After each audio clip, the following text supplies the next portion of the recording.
en el Salmo 40 dice de esta manera: pacientemente esperé a Jehová, y se inclinó a mí y oyó mi clamor, y me hizo sacar del pozo de la desesperación, del lodo cenagoso.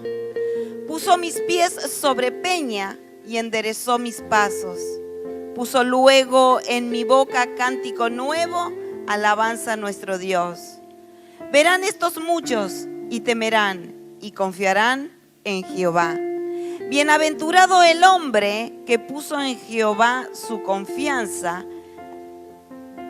Y cuando leemos bienaventurado el hombre que puso en Jehová su confianza, yo digo que aprendió a esperar pacientemente en el Señor, porque es el Señor quien nos saca de cualquier tipo de pozo que podamos estar enfrentando.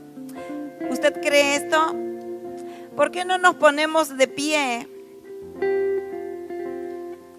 Enderezó mis pasos.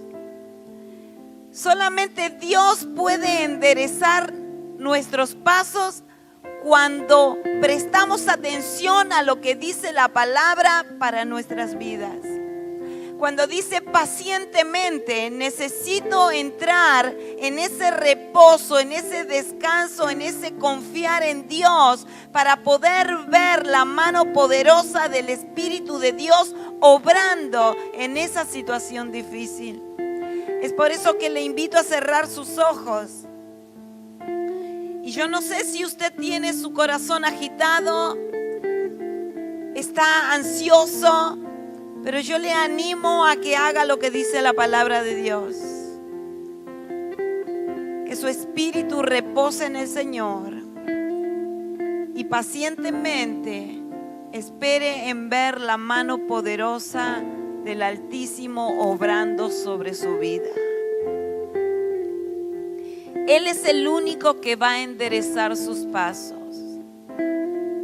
y el único que va a poner un cántico en su corazón.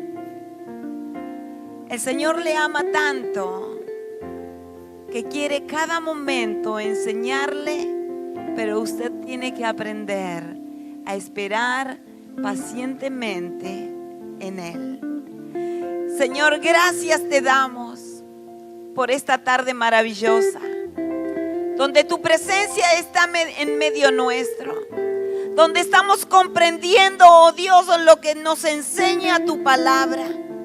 Pacientemente esperaremos en ti, oh Dios. Sabemos que tú nos escuchas y que nuestro clamor es escuchado por ti. Señor, tú eres el único que nos puedes sacar de todo tormento, de todo pozo de desesperación. Solamente tú, oh Dios. Por eso en esta tarde estamos delante de tu presencia, creyendo que el fuego de tu Espíritu Santo consume todo aquello que no viene de ti y que esa paz que sobrepasa todo entendimiento comienza a tocar y a ministrar nuestra alma. Créale al Señor. Espere en Él. Confíe en Él. Sus pies se enderezarán a la verdad. Él le encaminará. Comience a darle gracias. Gracias porque sé que el Espíritu de Dios está hablando a su corazón. Señor, que en esta tarde el fuego de tu Espíritu comience a ministrar a cada uno de estos corazones que solamente tú conoces. Toda situación, todo pensamiento, todo sentimiento, toda prueba, toda necesidad, toda adversidad. Que tu presencia obre mientras te alabamos y te exaltamos. Identifique esto. Una guerra espiritual en los aires, peleando por su alma. una guerra en contra de su vida y el ejército de Dios moviéndose a favor de usted si le cree plenamente. Y si es así y usted toma la victoria porque pacientemente va a esperar en el Señor, dele el mejor aplauso y alábele con toda su alma, con todas sus fuerzas y con todo su corazón, y crea que el enemigo será vencido porque usted está creyendo en la fortaleza de Dios.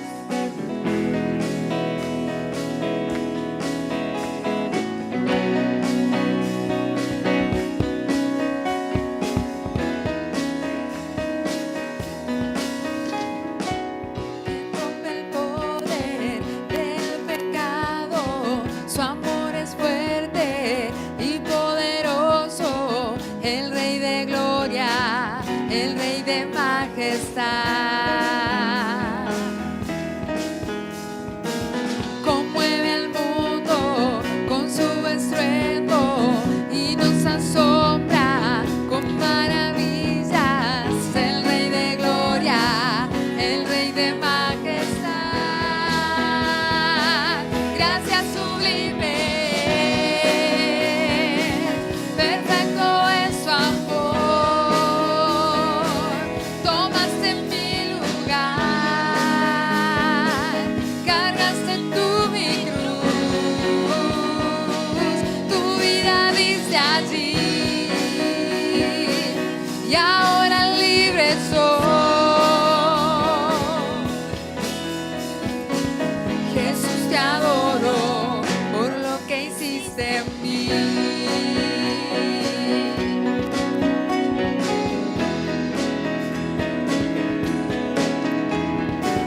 Pusiste en orden todo el caos, nos adoptaste como tus hijos. El Rey de Gloria, el Rey de Majestad, el que gobierna con su justicia y resplandece con su belleza. El Rey de Gloria, el Rey de Majestad. Gracias sublime, perfecto es su amor. Tomaste mi lugar, cargaste tú mi cruz, tu vida diste ahí y ahora libre soy. Jesús, te adoro por lo que hiciste en mí. Digno es el Cordero de Dios, digno es el Rey que a la muerte venció. Digno es el Cordero de Dios, digno es el Rey que a la muerte venció. Digno es el Cordero de Dios, digno es el Rey que a la muerte venció. Digno es el Cordero de Dios, digno, digno, digno.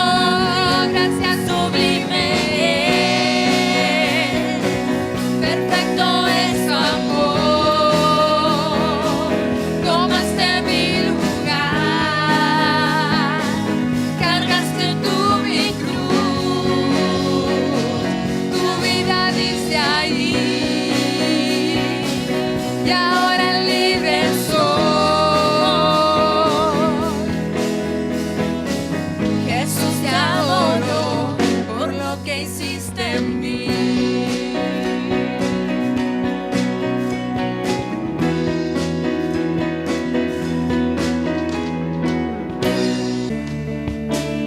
Santo Espíritu, ven, muévete aquí. Señor, Santo aleluya. Espíritu, ven, muévete. Padre, glorifícate en esta tarde en cada corazón que te busca con sinceridad, Abre los corazones. Si hay corazones endurecidos por el pecado, por el orgullo, quebranta esa dureza, Señor. Quita esa callosidad que impide discernir tu presencia. En el nombre de Jesús, cumple tu propósito en esta tarde por el cual envías tu palabra en cada corazón. Tú eres soberano, eres Señor en este momento y cada momento de nuestra vida. Y tu palabra no vuelve vacía, sino que es prosperada y da fruto por el propósito que tú le envías. En el nombre de Jesús. Amén. Amén. Tome asiento, el Señor le bendiga. Mire, necesita el Espíritu Santo. Necesitamos decirle sinceramente, Espíritu Santo, ven. Sin el Espíritu Santo no podemos comprender, no podemos entender a Dios, ni comprender la palabra de Dios, ni tener ningún tipo de discernimiento de nada. Si no tenemos el Espíritu Santo, la iglesia en el primer siglo fue una iglesia poderosa porque era una iglesia llena del poder del Espíritu Santo. Jesús dijo, quédense en Jerusalén hasta que seas investido del poder del Espíritu, entonces me van a ser testigos. El Espíritu de Dios es el poder que Dios envió a nuestro corazón. Su Espíritu Santo es poderoso, nos llena de esa dinamita, de ese poder que hace explosivo al creyente. La palabra de Dios dice que el Evangelio avanzaba con poder arrollador, había señales, milagros, prodigios. En la iglesia primitiva no había forma de detener la iglesia, podían matar a un apóstol, podían matar a un discípulo, podían perseguirlos, pero la iglesia avanzaba poderosamente y el Evangelio avanzó hasta el día de hoy, en medio del imperio romano, de un imperio que venía aplastando a sus enemigos. El imperio no pudo con el Evangelio, el imperio no pudo con el cristianismo y finalmente terminó convirtiéndose al cristianismo muchas de esas personas porque el Evangelio es poderoso. Pero es poderoso cuando nosotros no lo tenemos como una religión, sino como una relación llena del Espíritu Santo con Dios. Amén. Así que cuando nosotros leemos la palabra de Dios y predicamos la palabra, el oyente, usted que está escuchando la palabra de Dios, para comprenderla inclusive en la dimensión del Espíritu, necesita el Espíritu. Si no, simplemente escucha palabras, quizás recibe conocimiento, pero eso no transforma la vida del corazón y el corazón de las personas, sino muchas de las personas que son religiosas, nacional, internacionalmente, que tienen la cabeza grande de la palabra y de un montón de conocimiento, filosofía y demás, serían todos salvos, todos tendrían vida espiritual. Sin embargo, uno ve que todo el conocimiento que ellos tienen no les hace conocer a Dios. Necesitamos el Espíritu de Dios, la palabra de Dios, la necesitamos entender y discernir en nuestro corazón. Por eso vamos a leer en Efesios. Esta es una palabra, varias veces prediqué sobre Efesios, durante la cuarentena prediqué sobre partiendo de este tema, de este texto que voy a leer, sobre Efesios en la aplicación, pero hoy quiero verlo de otra manera, ¿no? Ver el tema sería el propósito de la elección de Dios. ¿Por qué Dios nos eligió? ¿Por qué Dios te eligió? Porque hablamos de que, pensando en las predicaciones previas, hablamos de que en realidad para el mundo no tenemos valor. No tenemos mérito para que Dios nos eligiera. No hay ninguna razón para que Dios nos salvara. Porque en realidad éramos enemigos de Dios. Cuando Jesús murió por nosotros éramos enemigos, no éramos amigos de Dios. Cuando Dios te salió al encuentro eras enemigo de Dios. O sea que no hay mérito en nosotros, no hay una razón por la cual tenemos un valor tan importante hablando humanamente, ¿no? Para Dios sí tenemos valor, pero para el mundo no somos nada. La vida humana no vale nada, fíjese, ¿no? Es decir, un disparate que dijo un ministro, ¿no? Dice, hay una sola vida, la vida de la mujer, el otro es un fenómeno. No es una vida, ¿no? El embarazo. Ahora, salvo para aquel que lo quiera. Para el que lo quiere sí es una vida, si no es un fenómeno. Es un disparate lo que dice. No comprende lo que están diciendo, la dimensión de las cosas que dicen, porque son hombres naturales. Y como cristianos necesitamos el Espíritu para comprender todo lo que Dios quiere decirnos, porque si no caemos en esas trampas de Satanás. Satanás quiere quitarnos del propósito de Dios, sacar nuestra mente y nuestro corazón de aquellas cosas que dice la palabra de Dios. La palabra de Dios dice que Dios tiene un propósito con usted, lo tenía desde antes de nacer. Lo que ellos llaman fenómeno, para Dios es una persona que le eligió con un propósito. Leímos la semana pasada en Romanos, cuando dice, antes de que nacieran, no habían hecho ni bien ni mal, pero Dios ya había elegido a uno de ellos, a Jacob. Dios ya había determinado lo que cada uno de ellos iba a hacer. Desde el vientre, desde las entrañas de la madre, ya había 2 naciones. Así que no es un fenómeno, son personas, son niños que engendrados, son vidas, que son personas con las cuales Dios tiene un propósito. Y Dios tiene un propósito con su vida. Dios tiene un propósito con usted, como lo tiene conmigo, como todo ser humano, pero Satanás trata de distraernos para que nosotros no comprendamos ese propósito de Dios. Y eso quiero hablarle de cuál es el propósito y qué herramientas o qué astucias tiene Satanás para que usted se desvíe de eso, ¿no? Para que usted se desentienda o se distraiga del propósito de Dios. Dice en Efesios, entonces, el capítulo 1, voy a leer el versículo 4 primero, donde declara claramente cuál es el propósito. Dice, Dios nos escogió en Él antes de la creación del mundo. Cuando usted todavía no había nacido, ni nadie había pensado en usted, Dios ya lo había elegido, antes de la creación del mundo, para que seamos santos y sin mancha delante de Él. En amor nos predestinó para ser adoptados como hijos suyos por medio de Jesucristo, según el buen propósito de su voluntad para alabanza de su gloriosa gracia que nos concedió en su amado. En Él tenemos redención, mediante su sangre, el perdón de los pecados, conforme a las riquezas de la gracia que Dios nos dio en abundancia, con toda sabiduría y entendimiento. ¿Cuál es el propósito de Dios entonces? Que usted sea su hijo, su hija, que sea un pueblo santo para Dios, libre de toda mancha, de toda contaminación.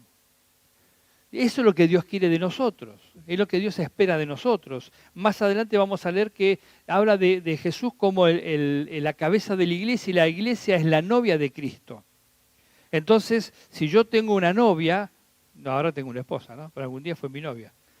Si usted está casado y tuvo una novia o un novio, ¿no? O ustedes están de novio, ¿qué van a esperar del novio? Que la novia, si yo tengo una novia, quiero que mi novia sea una mujer pura, una mujer consagrada, una mujer que se vista bien, que esté bien atendida. Entonces le voy a hacer regalos, le voy a regalar alguna que otra cosita para que esté linda, ¿no? ¿Por qué? Porque es mi novia. Quiero que esté bien vestida, que no esté toda sucia. No, bueno, así es Cristo con nosotros.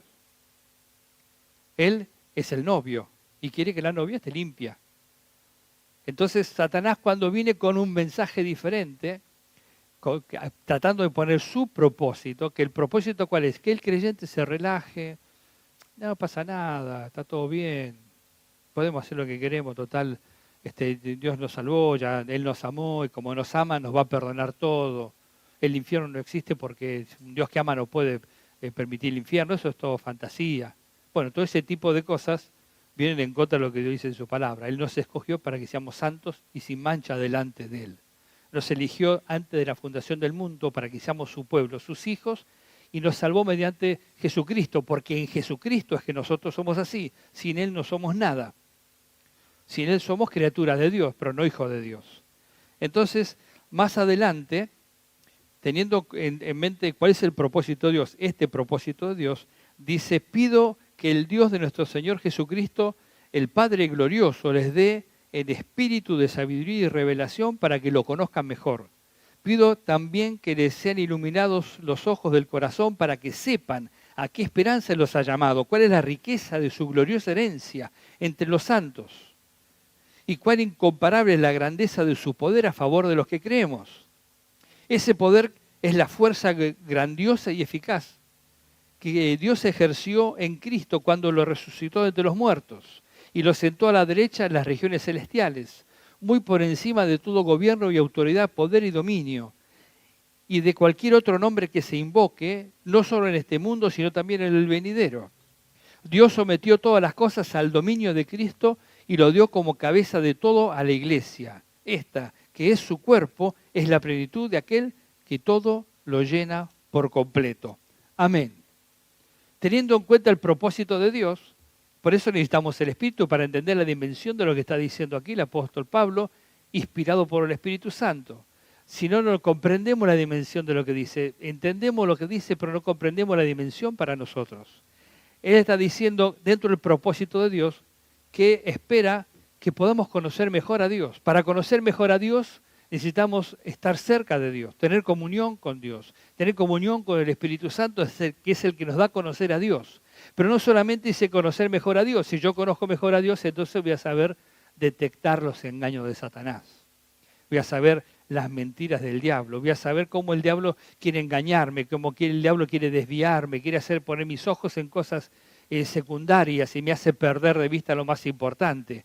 Y busca cualquier estrategia para distraerme, para hacerme enojar, para hacerme alejar de la iglesia, de los creyentes, hacerme tener una actitud equivocada, ¿no? Entonces, si yo conozco mejor a Dios, voy a saber detectar ese tipo de cosas.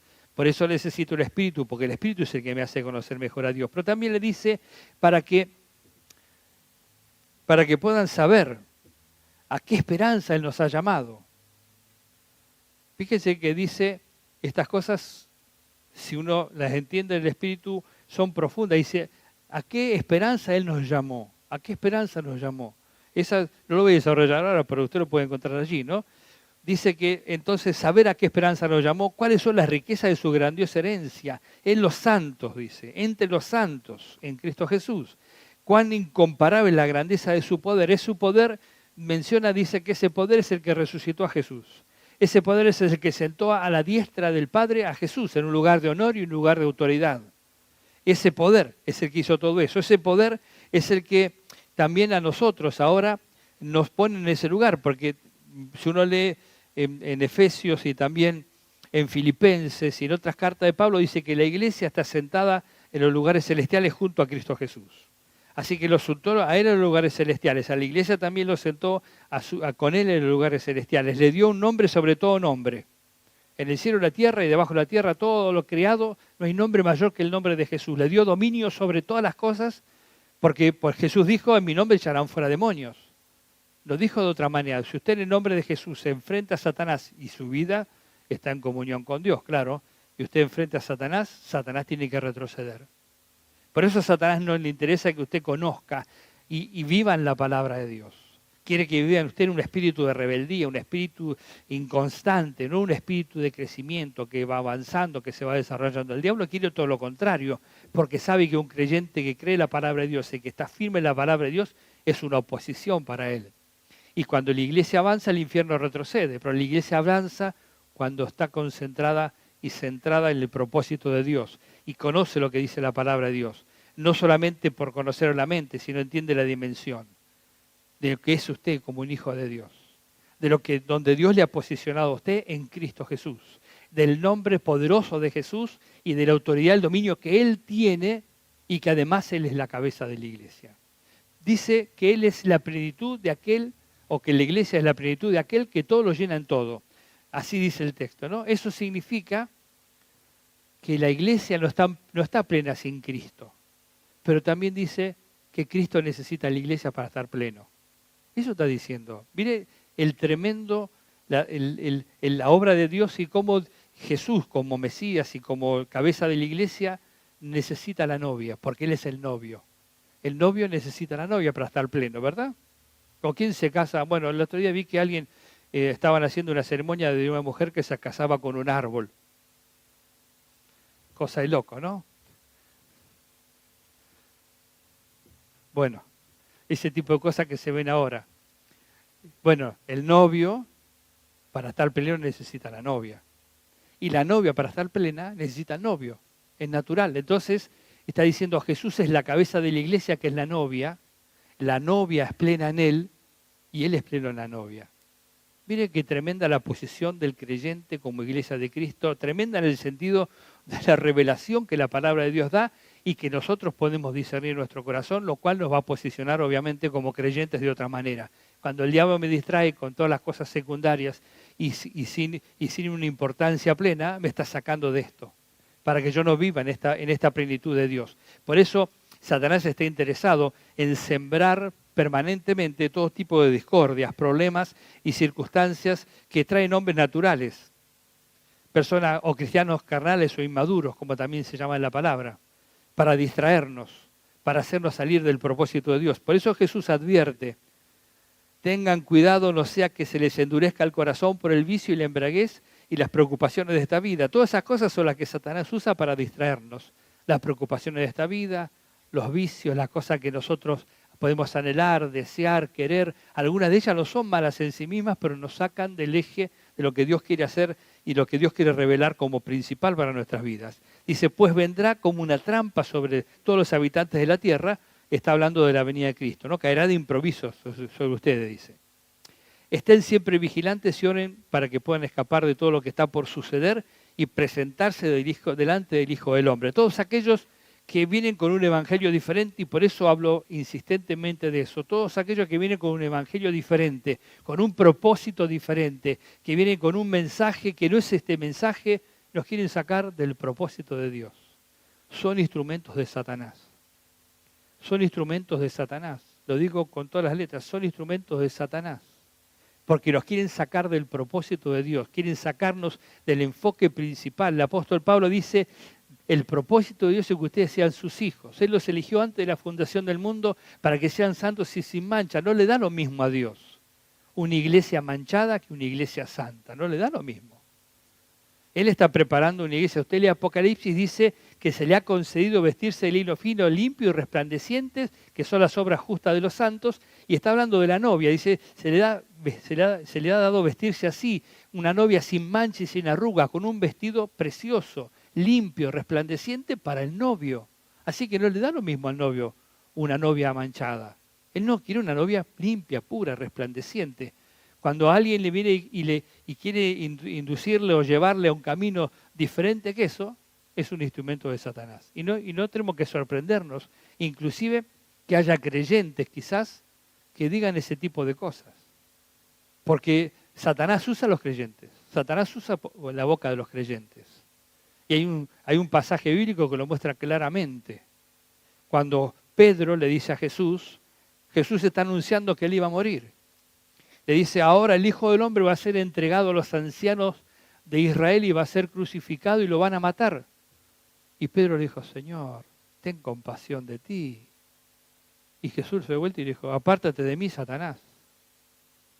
Prediqué sobre, vas de retro a Satanás en la cuarentena. Puede buscarlo por internet, están todas las predicaciones.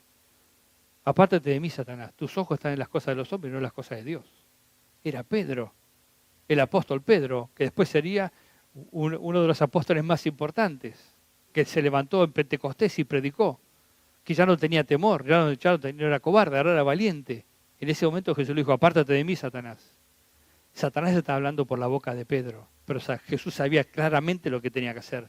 Jesús no se dejaba intimidar por Satanás ni por ningún tipo de razonamiento humano. Por eso el creyente necesita el Espíritu para discernir ese tipo de cosas y entender la grandeza del poder de Dios, la gloriosa herencia que tenemos conjunto con los santos en Cristo Jesús, y que es lo que Satanás quiere que perdamos. Por eso Satanás usa todo tipo de artimañas, usa al hombre natural, a las personas, a los cristianos carnales, con pensamientos naturales, con pensamientos carnales, para tratar de desviarnos, con razonamientos quizás humanos, ¿no? Que pueden parecer razonables a la mente humana, pero dice en 1 Corintios, en el capítulo 2, versículo 14, dice, pero el hombre natural no percibe las cosas que son del Espíritu de Dios.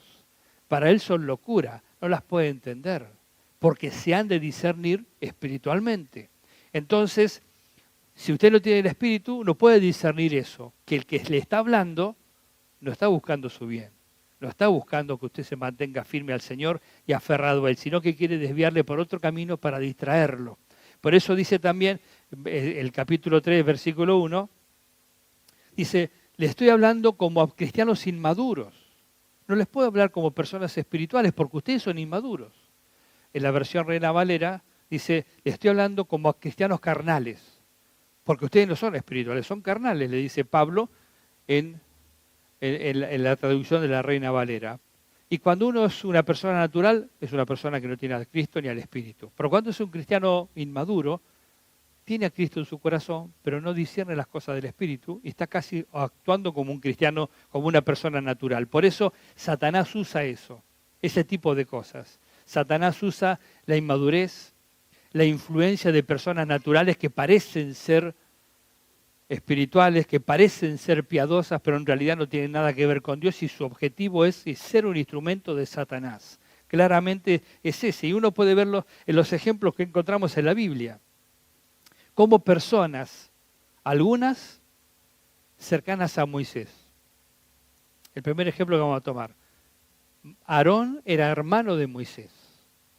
La palabra dice que Moisés era como Dios y Aarón era el profeta, porque Moisés le había dicho a Dios, Señor, yo soy tartamudo, no sé hablar.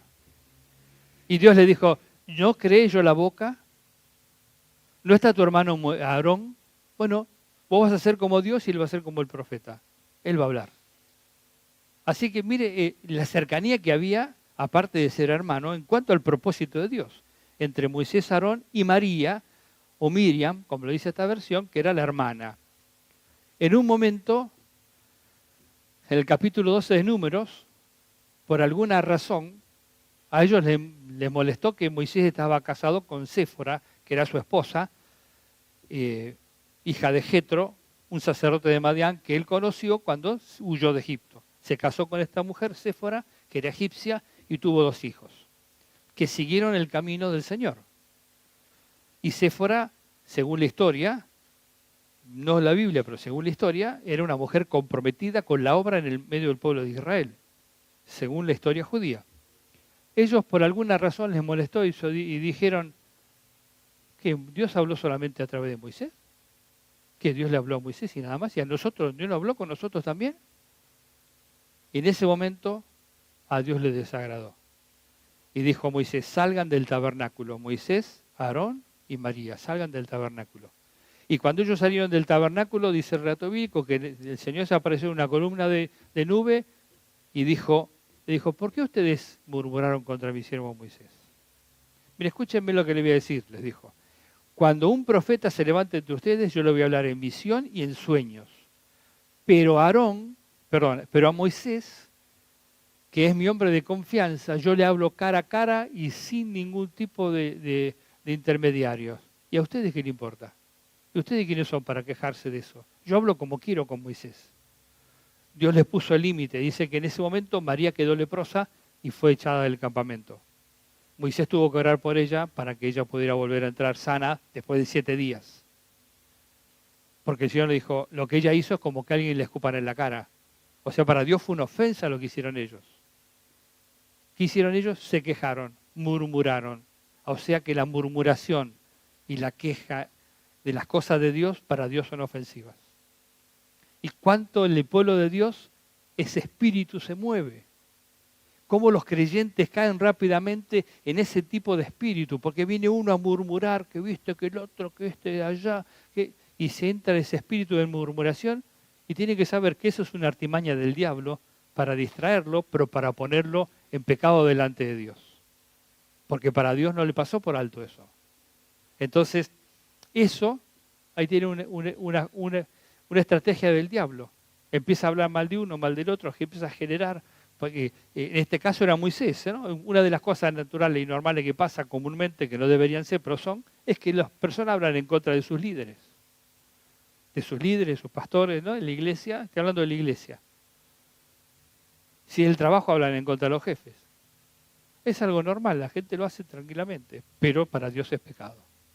Entonces, si usted no quiere desviarse del propósito de Dios y conocer mejor a Dios, bueno, esto es una cosa que a Dios no le agrada. Y segundo, si usted quiere discernir el Espíritu para entender la gloriosa riqueza que Dios le ha dado en Cristo Jesús junto con todos los santos, tiene que saber que lo que no le agrada a Dios, usted ya lo tiene que rechazar. Tiene que agradar a Dios antes que las personas. Hay personas que tienen temor del hombre, pero no tienen temor de Dios. Y sabe una cosa, cuando usted vaya delante de Dios, el que le indujo a usted a pecar no va a estar ahí. Usted va a decir, no, pero aquel me indujo. Y Dios le va a decir, fue tu decisión. Podías haberlo rechazado.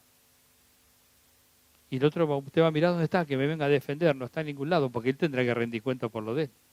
Pues va a estar usted y Dios nada más. Y nadie le va a defender. Nadie le va a justificar. Por eso, agrade con su vida a Dios. Y si el hombre que se ofende, que se ofenda. ¿Qué va a hacer? Mejor ofender al hombre y no a Dios. El segundo ejemplo también lo encontramos en Números. Hay varios ejemplos en Números, pero lo menciono sin leerlo concretamente, ¿no? En Números 14 habla de cuando los espías fueron a reconocer la tierra, eso está en el 13. Cuando regresaron ellos, dijeron, es verdad, la tierra es buena, pero hay gigante y no podemos entrar. Mejor hubiera sido que hubiéramos muerto en Egipto. Mejor nunca hubiéramos salido porque entonces Dios nos trajo acá al desierto para morir en el desierto y para que nuestras mujeres y nuestros hijos sean botín de guerra. Y se rebelaron contra Moisés y Aarón y dijeron, busquemos un líder, un cabecilla que nos lleve de vuelta a Egipto. Y Dios tuvo que intervenir, porque ellos estaban dispuestos a matarlo a Moisés y Aarón. Y Dios tuvo que intervenir. Y ellos fueron juzgados. Y ninguno de ellos entró a la tierra prometida, salvo los hijos de ellos que dijeron que iban a ser botín de guerra. Dios le dijo, ustedes no van a entrar, sus hijos van a entrar, ustedes no. Esos hijos que ustedes dicen que van a ser botín de guerra, bueno, ellos van a heredar la tierra y ustedes no. Y todos ellos murieron en el desierto porque a Dios le desagradan esas cosas. ¿Saben quién es el origen del mal? Satanás. ¿Qué hizo Satanás? Lo primero que hizo, se rebeló contra Dios y arrastró una tercera parte de los ángeles. Los ángeles fueron probados en ese momento y una tercera parte cayó en el engaño de Satanás. Él los convenció y los arrastró a rebelarse contra Dios. Son los demonios, los espíritus inmundos, los ángeles caídos. Son todos esos espíritus que operan contra la iglesia y contra la humanidad, encabezados por Satanás. Pero ya están sentenciados. Algunos están encadenados a espera del juicio, dice la palabra de Dios. Otros serán encadenados y serán juzgados y serán echados al infierno. O sea, ya está sentenciado Satanás y todo el tercio de ángeles que se cayeron, que se rebelaron contra Dios. Entonces la rebelión es una semilla satánica. Tienen que entenderlo, tenemos que entenderlo. Dios no se agrada de esas cosas. Un ejemplo podemos ver en David, cómo David actuó. Hay otros más ejemplos en Números. La rebelión de Coré, Datán y Abitán, que murieron ellos y toda su familia. La tierra se abrió y se los tragó a todos. En una situación similar. Pero acá vamos a ver en David cómo actúa David. También Moisés actuó similar. Y cómo actúa Absalón, su hijo. Absalón significa el padre es paz, o paz con Dios. Pero no se deje engañar por el nombre, porque Absalón es un traidor. Tiene ese nombre, pero él actuó como un traidor. Dice que Absalón, la historia es así, Absalón mató a su hermano Amnón, que había violado a su hermana Dina, o a su hermana. El padre, David, lo desterró, lo echó. Con el tiempo le fueron hablando a David, déjalo venir, déjalo venir, déjalo venir. David no quería saber nada, pero finalmente accedió que Absalón volviera. Absalón volvió y aprovechó esa oportunidad para empezar a armar una rebelión contra el padre. Empezó a decir a las personas, se paró junto al camino, dice la palabra, y las personas que venían para hablar con David, y le decía, ¿dónde van? Y vamos a hablar con el rey. No, el rey no los va a atender. Ojalá yo fuera el rey. Si yo fuera el rey, los atendería y les solucionaría todos sus problemas. Y los abrazaba, los besaba. Entonces se ganó el corazón de la gente, la simpatía de la gente, pero él lo hacía como una acción de traición. No es como decir, ¿a dónde vas? Vamos a hablar con los pastores. No, el pastor no te va a atender, vení. Si yo fuera el pastor de la iglesia, yo te solucionaría tus problemas. Porque el pastor no te va a atender. No, porque el pastor es esto. ¿No escuchó alguna vez tantas cosas que dicen de los pastores? Yo estoy inmunizado porque no soy pastor. Así que dicen de todo tipo de cosas, pero el origen de todo eso es satánico. ¿Y qué pasó? Él armó su ejército. Dividió la iglesia, digamos, ¿no? Dividió el reino. Todos los de la tribu de Benjamín, que eran de donde era la familia de Saúl, se fueron con él. Tenía sus profetas, sus sacerdotes, y el tiempo menos pensado, porque David también lo tomó por sorpresa, porque no esperaba eso de su hijo. Ya armó un ejército para pelear contra él y le avisaron, mirá que viene Absalón, viene a atacarte para quedarse con el reino. Y David se levantó y dijo, bueno, vámonos. Vámonos y salgamos de Jerusalén. Y más adelante dice la palabra que los sacerdotes llevaron el arca con David. Y David dijo, no, devuelvan el arca a Jerusalén porque si Dios permite, si soy del agrado de Dios, voy a regresar y voy a ver el arca y voy a estar en su presencia. Si Dios no me quiere como rey, entonces que sea rey Absalón. David se humilló. Era el rey David. Lo decimos hoy, después de 5.000 años. David, el rey David, históricamente es una de las personas más importantes en Israel. La estrella de David. Y toma de su nombre toma muchos lugares en el mundo también. Entonces, él dijo, no, si Dios no me quiere a mí, está bien, Dios sabe lo que hace. Si tiene que ser él, que sea él. Y entonces se fue David. Salió de Jerusalén y se escapó. Más adelante se encuentra, mientras él iba de camino, que iba con su ejército, caminando, un tal Simí comenzó a insultarlo. Largo de aquí, asesino, canalla. El Señor te está dando tu merecido por haber masacrado a la familia de Saúl para reinar en su lugar, cosa que era mentira. Por eso el Señor le ha entregado el reino a tu hijo Absalón. Has caído en desgracia porque eres un asesino. Abisai, hijo de Sarbia, le dijo al rey, era uno de los del ejército de David, ¿cómo se atreve este perro muerto a maldecir a su majestad? Déjeme que vaya y le corte la cabeza. Pero David le respondió, esto no es asunto mío ni de ustedes. A lo mejor el Señor le ha ordenado que me maldiga. Y si es así, ¿quién se lo puede reclamar? Dirigiéndose entonces a Abisai y a todos los oficiales, David añadió, si el hijo de mis entrañas intenta quitarme la vida, ¿qué puedo esperar de este benjaminita? Si mi hijo me quiere matar. No, déjenlo que me maldiga, pues el Señor se lo ha mandado. A lo mejor el Señor toma en cuenta mi aflicción y me paga con bendiciones las maldiciones que he recibido. Mire el corazón de David. Nosotros a veces nos le llegamos en los talones, porque alguien nos dice algo y reaccionamos enseguida. A él lo estaban maldiciendo, era el rey, tenía un ejército. Dijo, déjenlo que maldiga. Si lo hace porque Dios le está diciendo que lo haga. Por ahí mi aflicción, Dios me bendice y lo cambia en bendición.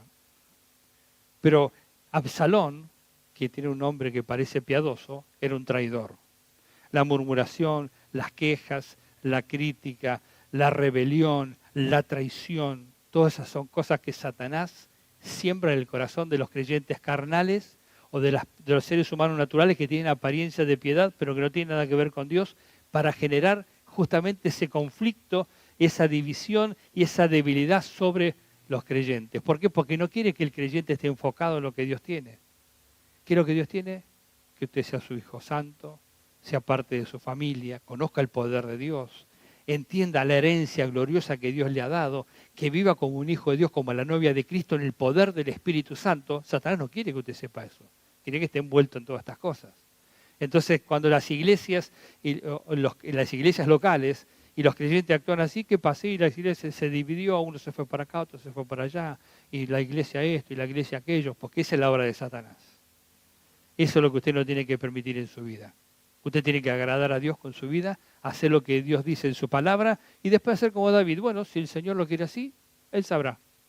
Yo no voy a pelear, que Dios pelee por mí. Si Dios pelea por usted, póngale la firma que Dios no se equivoca. Si Dios pelea por usted, Dios le va a defender y si lo tiene que corregir a usted, también lo va a corregir. Porque también lo corrigió David. Así que el fin de Absalón, ¿sabe cuál fue? El mismo que el de los demás. Murió. Porque el ejército de David, después que él no quiso pelear con su hijo, pero finalmente terminó enviando el ejército porque él tiene una responsabilidad como rey.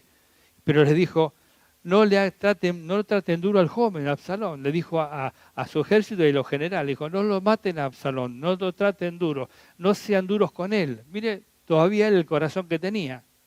Pero el ejército hizo lo contrario. Bueno, Joab, el general del ejército, porque uno del ejército lo vio que estaba enredado en su cabello, que estaba colgado a Absalón y no se podía desenredar porque tenía una cabellera grande.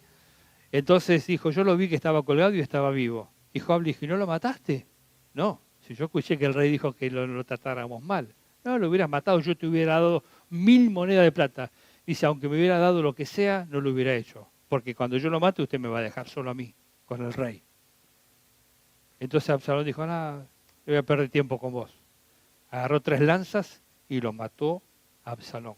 Y llamó a 10 soldados suyos que lo terminaron de rematar. Las rebeliones y las cosas que... ¿Por qué? Porque las cosas que Dios aborrece y lo que Satanás inspira al hombre a hacer siempre terminan así. terminan con la muerte, con la destrucción, con el quebrantamiento, con la muerte espiritual si no es física. En este caso Absalón murió físicamente, pero Satanás quiere la muerte espiritual de las personas. Por eso inspira, por eso seduce a las personas justamente a rebelarse contra Dios. Pero nosotros somos sabios. Amén o no. Dice, oro a Dios para que les dé sabiduría y discernimiento para que lo conozcan mejor a Él. Para que entiendan la herencia que los ha llamado, para que entiendan el poder de Dios que resucitó de los muertos a Jesús, que lo sentó a la diestra del poder de Dios, que le dio un nombre sobre todo nombre, que le dio autoridad sobre todo poder, señorío, nombre que se nombra en todos los siglos, en este y en el venidero. Quiero que conozcan eso, dice Pablo, inspirado por el Espíritu. Es el Espíritu Santo el que lo dice. Quiero que conozcan eso, que conozcan que Él es la cabeza de la iglesia y la iglesia lo hace pleno Él y Él está pleno con nosotros. Esa relación de intimidad que tiene Cristo con la iglesia nos hace vencedores. No necesitamos entrar en este juego del diablo. No necesitamos entrar en estas artimañas satánicas que viene con seducción, ¿no? Va a llegar gente a su casa, vecinos, se lo van a encontrar en la calle y le van a empezar a murmurar y a hablar y a quejarse. Ahí usted tiene que decir, perdón, si no tiene nada que hablar, o no tiene nada que hacer, no lo venga a hacer acá. Hágalo en otro lado, no me cuente esas cosas a mí, hable con la persona que tiene que hablar. No me interesa lo que usted está diciendo. Así tiene que decirle. Claro, si el hermano se ofende y se enoja es porque en realidad buscaba un aliado para hacer lo malo. En cambio, cuando usted se pone firme, si esa persona es, digamos, inconsciente de alguna manera de lo que está haciendo, va a decir, hermano, tenés razón, perdóname, te estaba... Y se arrepiente de lo que está haciendo porque sabe que eso está mal delante de Dios. Pero si se enoja y ya dejó de ser amigo suyo para ser un enemigo, es porque él procuraba su mal también. Llevarlo a la condición de una condición caída. Eso es lo que hace el creyente caído. El creyente caído, el creyente que estuvo en pecado, el creyente que se apartó de Dios, quiere que todo lo demás se aparten. Y los empieza a seducir para apartarlos. ¿Cómo los seduce? Murmurando, criticando, hablando mentiras, calumniando, como hizo Simí. Dijo, vos sos un asesino, mataste a Saúl. Y David no había matado a Saúl. Esa era una mentira. Saúl se suicidó, le dijo a un soldado, matame. Y como el soldado no quiso matar, se tiró sobre la espada a él. Y su hijo Jonatán murió también en la batalla, pero David no tuvo nada que ver en eso. Entonces lo calumnió, mintió, y algunos pegan, ¿no? Es decir, miente, injuria, calumnia, y algunos le cree. Y eso es lo que hace el diablo. Entonces el creyente a veces es muy ingenuo. Cae en esa trampa de Satanás. No, mirá, vos fíjate aquí, atan cabos y le presentan el paquete armado a aquel que quieren que caiga. ¿No? Entonces el que lo recibe, si en lugar de aferrarse a la palabra, le da lugar a esas cosas en su vida, termina mal, ¿no? Gálatas dice, finalmente en el capítulo 5, así que les digo, vivan en el Espíritu y no sigan los deseos de la naturaleza pecaminosa, porque ésta desea lo que es contrario al Espíritu. Hay un poder dentro suyo. Hay dos poderes que están luchando permanentemente. Dice, porque éste desea lo que es contrario al Espíritu y el Espíritu desea lo que es contrario a ella. Los dos se oponen entre sí, de modo que ustedes no pueden hacer lo que quieren. Pero si los guía el Espíritu, no están bajo la ley. Las obras de la naturaleza pecaminosa se conocen bien: inmoralidad sexual, impureza, libertinaje, idolatría, brujería, odios, discordias, celos, arrebatos de ira, rivalidades, disensiones, sectarismos y envidias. ¿Los creyentes puede ser que envidien? Tristemente sí. Uno lee la carta, más allá de otras cartas de Pablo, que habla de envidias, de celos. Esas son todas obras de la carne.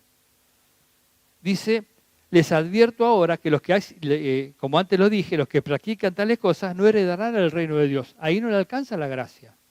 Porque la gracia para ellos llegó a ser una desgracia. Porque la gracia tenía que haberlos santificado y ellos, en lugar de ser santificados, dijeron no. Si es por gracia, no es por obra. Así que lo haga yo no me condena. Lo que yo haga no pasa nada porque es por gracia, no es por obras. No, bueno, acá dice que los que hacen eso no entran al reino de Dios.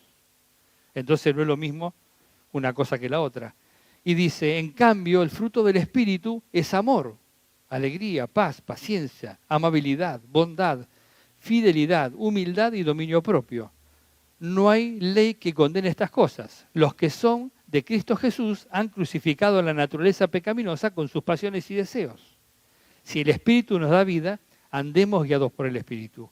No dejemos que la vanidad nos lleve a irritarnos y envidiarnos unos a otros. ¿Ves que todas estas cosas están las obras de la carne y el fruto del Espíritu? Usted va a conocer quién le dice cosas por el fruto que da. Si la persona que usted les quiere enseñar no puede con su propia vida, más vale busque la palabra de Dios y consejo de quien le puede guiar y no seguir los consejos de alguien que no puede ni con su propia vida. Por eso el apóstol Pablo, Pedro y Juan y Judas, todos exhortan en la misma dirección, porque esa es la artimaña del diablo. Pero la palabra de Dios dice que Él te escogió antes de la fundación del mundo, para que seas santo y sin mancha, para que seas sus hijos, su pueblo y seas herederos de una preciosa y grandiosa herencia que Él tiene preparada para sus hijos, para aquellos que le aman. Y los que no le aman y no andan conforme a su voluntad, no heredarán esas promesas.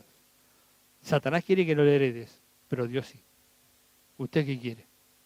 ¿Quiere la herencia que Dios tiene para usted o quiere seguir los deseos de la carne y las cosas del mundo?